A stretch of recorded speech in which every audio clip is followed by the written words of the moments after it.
ശക്തമായ മഴയിലും കാറ്റിലും കഴിഞ്ഞ ദിവസം മലപ്പുറം ജില്ലയിൽ ഭാഗികമായി തകർന്നത് 38 വീടുകൾ. തെങ്ങ് ദേഹത്തേക്ക് വീണ് ഒരാൾ മരണപ്പെടുകയും ചെയ്തു.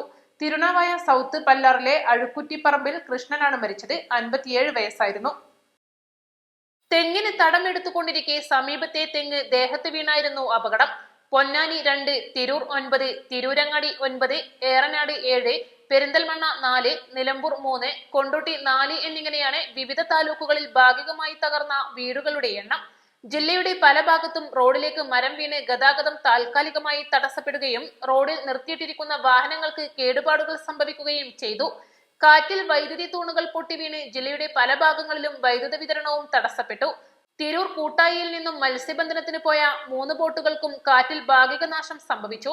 നിലമ്പൂർ പോത്തുകല്ല് വില്ലേജിൽ നാരങ്ങാപ്പൊയിലിൽ 7 കുടുംബങ്ങളിൽപ്പെട്ട 28 പേർ ദുരിതാശ്വാസ ക്യാമ്പിൽ തുടരുകയാണ്.